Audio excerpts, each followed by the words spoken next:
And welcome everybody to another edition of the GSMC Sports Podcast, brought to you by the GSMC Sports Network. As always, I'm your host, Kenneth Grunfelder, and it's great to have you guys here on this Tuesday, April 22nd. We have a lot to cover on the show today. Before I get into all that, just want to remind you guys, as always, to tip or donate, get your comments recognized. Make sure to hit that super chat button in the chat if you want to see me acknowledge any thought or comment you may have throughout the live broadcast. That makes the show more lively, more entertaining between myself, the host, and you guys, the viewers. We appreciate your guys' viewership each and every day, so any contribution you can make to the show means the world to us as we put out content for you guys each and every day. And also, the other way to help out the show is by going to the link at the bottom of the show segment on the ticker, GSMCPodcast.net. That is GSMCPodcast.net. Let's get into what we're going to discuss for today. So we're going to start off the show, and you can hear it in my voice. We will recap last night's game between the Knicks and the Pistons. The Pistons coming away with the victory, 100-94. So we'll get into that and my experience at Madison Square Garden for the first time going to an NBA game. So we'll get into that. We'll talk about it being draft week. The draft starts on Thursday in the NFL. So we'll get into that. Some stuff that, we kind of have an idea of where certain players are going to go, at least in the first round. We'll talk about that. We'll also get into talking about the other Game 2 matchup from last night. The Clippers coming away with the win, tying up that series with the Nuggets. We'll talk about the Game 2 matchups that are taking place today. We will get into, in the fourth part of the show, we'll talk about Nico Harrison more. The Mavericks held their end-of-the-year press conference, so, he was asked a ton of questions. About the Luka trade, obviously. So we'll get into, his responses to those questions. And then we'll talk about something that happened over the weekend. This is in baseball. Stuff that happened in the final Yankees-Rays game, the final game of their four-game set. Some missed calls and some scoring changes that happened at odd times. So we'll get into that in the final part of the show. But let's get into the first topic, which is talking about the Knicks and the Pistons, shall we? So first off, that was my first NBA game last night, attending in person. And although the Knicks did lose, I will say, and again, you could hear it in my voice, it was quite the experience. It was. Just to be able to be there in that atmosphere. Because, the Knicks did end up tying the game. They were down by as much as 15, and they were able to come back, similar to how, Game 1 went, although the Knicks were not able to take the lead this time. It was quite the experience to be there in person. It's something I won't forget, but it comes with the price. The Knicks ended up losing the game last night, and they did not play great. They did not. I thought, the Pistons, they kind of had their way in the paint. The Knicks had a problem with rebounding and allowing the Pistons to get second chance points. Now, the Pistons didn't shoot the three as well as they did in Game 1, and both teams really did not shoot the three well in this game. They both shot under 40% behind the arc. But Cade Cunningham, I shouldn't say he redeemed himself because, it's not like he played terribly in Game 1. But Game 2, he was a lot better. And he was a problem for the Knicks. He finished with 33 points, 11 of 21 from the field, 1 for 4 from 3, 10 of 12 from the free throw line. Tobias Harris also came up big. He had 13 rebounds, 15 points. Jalen Duren, he had 13 rebounds and 12 points. Like I said, rebounds were a problem. And also, Dennis Schroeder, off the bench, he finished with 20 points last night, and he hit the dagger three, basically at the end there, to put the Pistons up by 3. Now the Knicks did have an opportunity to tie the game. They kicked it out to Bridges. He was open for 3, and he missed it. And he missed a few three-pointers last night, and that costed them. And he did not have a great shooting night, and he was 3 of 11 from 3. But some of those threes down the stretch there, you got to make that. OG Anunoby He was 0 for 4 from 3, 4 for 10 from the field. He finished with 10 points. Karl Anthony Towns was a no-show last night. Well, really for 3/4 of the game. He only had 10 points, 6 rebounds. I don't even think he attempted a shot in the fourth quarter. Jalen Brunson was the only one really last night. I mean, Bridges got off to a good start, but after the first half, he basically did nothing. Jalen Brunson finished with 37 points. A lot of people complaining about his flopping on social media, and he did miss a crucial free throw towards the end of the game there, where he was fouled beyond the 3-point line. He made his first 2 free throws, and then he missed the third one.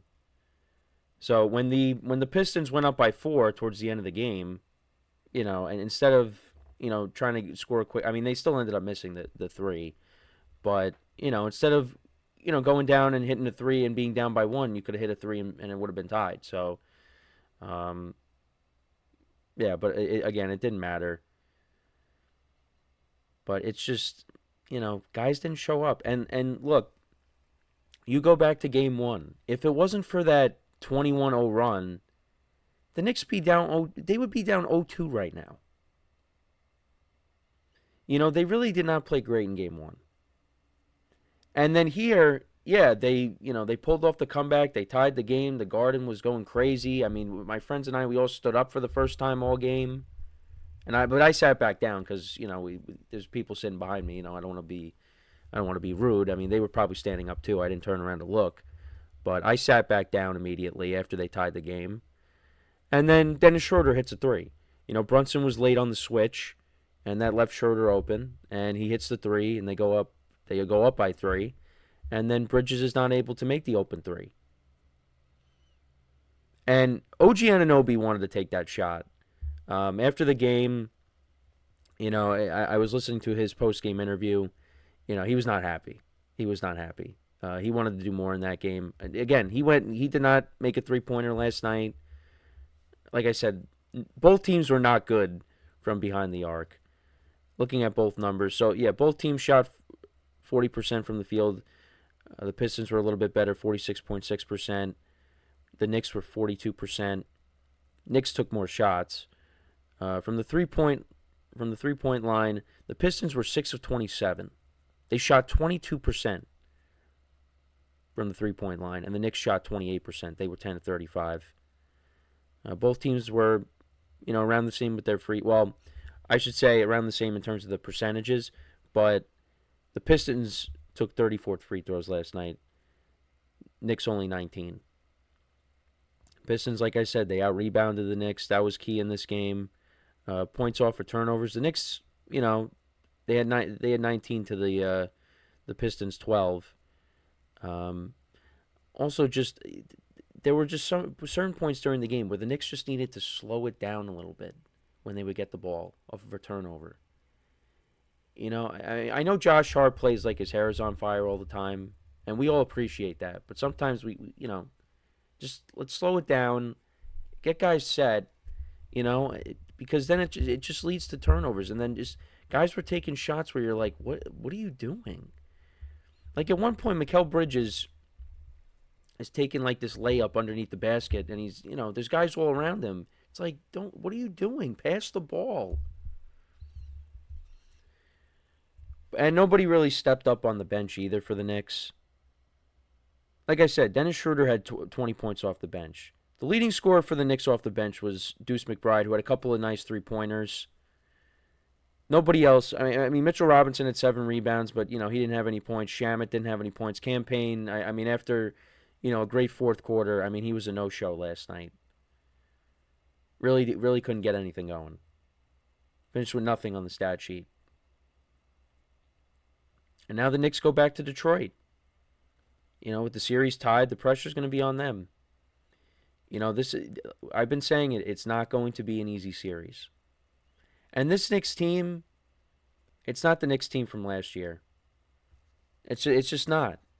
For the duration of the season, we've been playing this waiting game on when is this team going to find its rhythm. Now, yes, they won 50 games.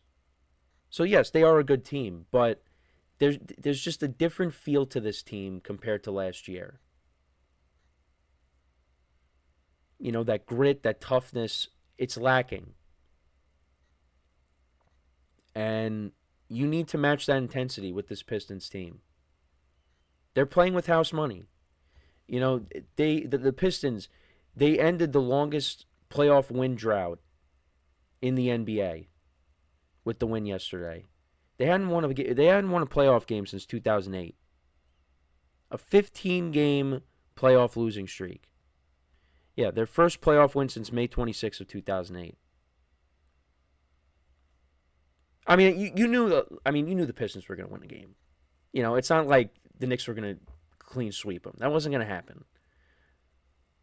But you were hoping that, if you were the Knicks, you have home field advantage, you go up 2-0, and then, the Pistons take game 3, and they end that drought that way. Not they win in your own arena. And one thing on Cade Cunningham, so he joins Chauncey Billups and Isaiah Thomas as the only players, or in the last 40 years for the Pistons, with 30-plus points and 10-plus rebounds. He finished with 33 and 12 rebounds last night. Chauncey Billups was the last player to do it for the Pistons, 31 points and 10 rebounds. And Isaiah Thomas did it 3 times.